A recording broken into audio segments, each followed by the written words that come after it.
Wale Adenuga criticizes Netflix approach to Nigerian film industry. Nigerian entertainment mogul Wale Adenuga MFR has voiced his concerns about Netflix's approach to the Nigerian film industry, urging the streaming giant to adopt a more transparent and democratic process in its dealings with Nigerian filmmakers. He shared his thoughts, expressing frustration over what he sees as a lack of honesty in how Netflix operates within the Nigerian market. And I quote what he says, "Let's talk about Netflix. I hate to do this, but you know what? We, the older generation, can't stand it when lies are celebrated and the truth is silenced." End quote, he began.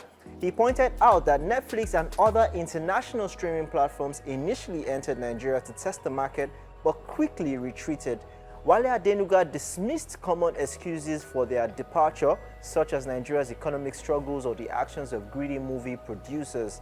Instead, he attributed the failure to what he believes is a flawed foundation, which is Netflix's poor selection process for films. He argued that acquisitions were often based on the fame and connections of producers rather than the creativity and quality of the films themselves. He says, and I quote, "This led to a situation where the best Nigerian films were left out and mediocre works were promoted," end quote, he explained. He further criticized the cult-like system that allowed producers with limited storytelling skills to dominate, leaving talented filmmakers without the right connections sidelined. Wale Adenuga recalled the past works of Nigerian filmmakers like Tunde Kilani and Zeb Ejiro, whose films, he said, were far more captivating than many currently featured on Netflix. He accused some producers of using backdoor dealings to secure deals, claiming they often took advantage of international representatives with lavish parties and gifts. As a result, only a few producers rather than a diverse group were able to secure contracts.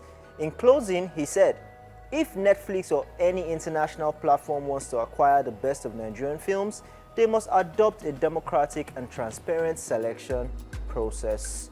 End quote. Interesting. This is making us see, I think, deeper into what the whole Netflix thingy is about, because there's been news about Netflix these days. First, it was that they were leaving Nigerian markets, and then they came back to debunk it, that that's not true, that's not what they meant, and all of those.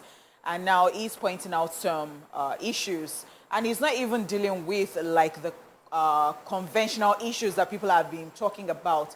He's talking about other things. And do you think that, of course, I think that I've heard people talk about some works that are very watery, that are there. And somebody even said it when it was rumored that they were going to leave. Somebody mentioned a particular movie that, with that type of movie on Netflix, why would they not, do you understand? So, but I would like to say that maybe there are just some, because I mean, we just talked about Seven Doors some days ago, and it's on Netflix. Maybe there are just very few that are Nigerian movies that, you know, you would say are very correct, that they're not mediocre. I think it's something we've talked about over and over again, and it's something that we know. It's not just the music, the movie industry; it's the whole creative industry as a whole. But excuse me, in everything in this world, yeah, I understand him. I really, really understand him, and this is what I talk about. But don't you think that everything is about connection? So they will tell you to go out. You cannot just be brilliant. You cannot just be network, meet people, do this. And then we see people who don't really know anything as such. They do the branding stuff, and it attracts people, and they like it, and they stay there. There are so many talentless people. I mean, maybe they have their talent in other things, but we know, not only in the movie industry, in every industry, and we know the brilliant ones. So many times, the brilliant ones are not even the ones popping. I mean, so we watch Hollywood movies, and I'll tell you, before the streaming era came, right? Hollywood was a big place where a lot of movies sometimes were monopolized. You have to use the big faces. So the younger actors didn't even have the opportunities a lot of the time. So if a young person breaks forth, it's a big deal.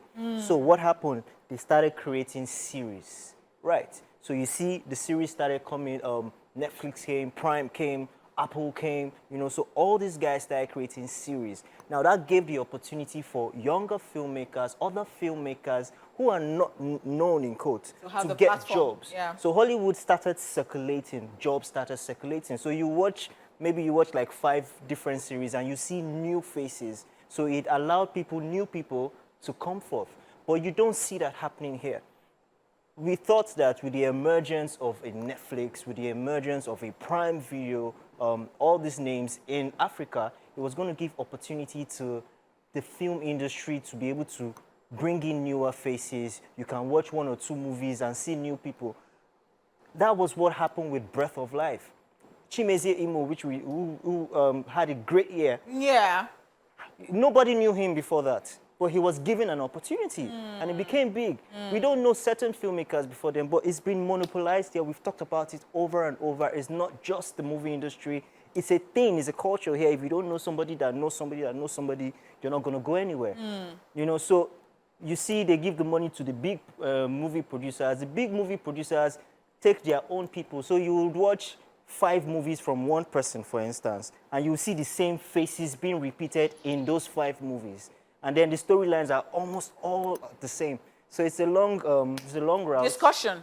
It's a long discussion. Like we're not ready for it, right? Definitely. Or we're ready for it, but there is no time right now to talk about it. Okay, now let's just move on.